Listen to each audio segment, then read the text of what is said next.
राज्य में मौजूदा महामारी की स्थिति में संक्रमण बढ़ रहा है और संक्रमित मरीजों को उचित चिकित्सा देखभाल और ऑक्सीजन और वेंटिलेशन की पर्याप्त आपूर्ति मिल रही है या नहीं, इस संबंध में वकील भास्कर दिव्यवर्मा की ओर से माननीय उच्च न्यायालय में एक याचिका दायर की गई थी। माननीय उच्च न्यायालय ने उनकी याचिका स्वीकार कर ली और राज्य सरकार को 1 हफ्ते के भीतर हलफनामा दाखिल करने का निर्देश दिया।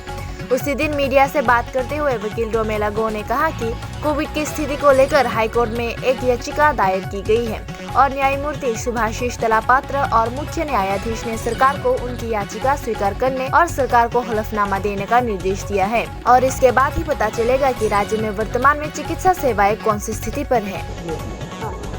আমাদের পক্ষ থেকে আমাদের মানে পিটিশনের পক্ষ থেকে ভাস্কর দেববর্মা উনি পিটিশন করেছিলেন। ওনার পক্ষ থেকে উকিল হিসেবে আমি, ধ্রুবজ্যোতি সাহা, নিহারিকা শর্মা এবং মৃন্ময় দেবনাথ, আমরা 4 জন ছিলাম। আর অপরপক্ষে স্টেটের পক্ষ থেকে ছিলেন ল্যান্ডার অ্যাডভোকেট জেনারেল সিদ্ধার্থ শঙ্কর বাবু। আর আপাতত স্টেটকে উত্তর দিতে বলা হয়েছে, তো লেটাসি আমরা অপেক্ষা করছি ওনাদের রিপ্লাই। এটা ভার্চুয়াল হিয়ারিং হয়েছে, কারণ আপনারা জানেন যে সমস্ত কোর্ট এখন মোটামুটি ভার্চুয়ালি চলে গেছে। High court of Tripura virtually last 29 থেকে অপারেট করছে, 29 এপ্রিল থেকে অপারেট করছে। একটা রিট সংক্রান্ত, আমরা কোভিড সংক্রান্ত একটা রিট পিটিশন PIL ভাস্কর দেববর্মা আমাদের ক্লায়েন্ট, ওনার তরফ থেকে আমরা ফাইল করি। এখানটায় বিভিন্ন মূলত 3টে জিনিস নিয়ে আমরা প্রশ্ন করি। করেছি, সেটা হচ্ছে এক হচ্ছে ট্রায়াজ সিস্টেম, যেটা দিয়ে একটা কোভিড পেশেন্টকে ওর অবস্থা বুঝে প্রত্যেকটা হাসপাতালে পাঠানোর ব্যবস্থা করা হয়, যেটা মুম্বাই নিজেদের BMC কর্পোরেশনে করছে। বৃহন মুম্বাই কর্পোরেশন এই ট্রায়াল সিস্টেমটা করছে এবং এই কারণেই আমরা দেখেছিলাম যে মুম্বাইয়ের অনেকটা রেট পড়ে এসছে।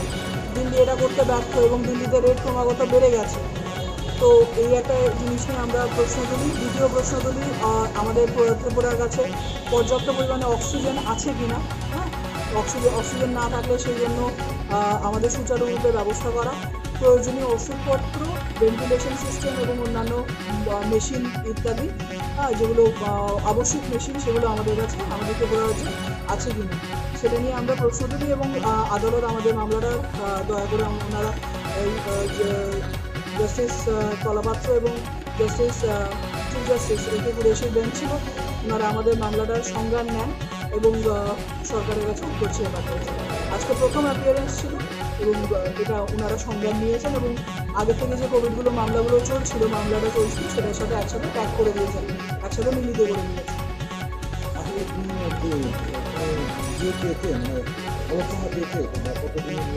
এটা 1 সপ্তাহ পরে আবার মামলাটা উঠবে। সরকারি পক্ষ কি রায় দেয় বা কি সরকারি পক্ষ কি জবাব দেয়, সে অনুযায়ী সেটা দেখার প্রশ্ন। সেটা সরকারি পক্ষ 1 সপ্তাহ সময় দিয়েছে।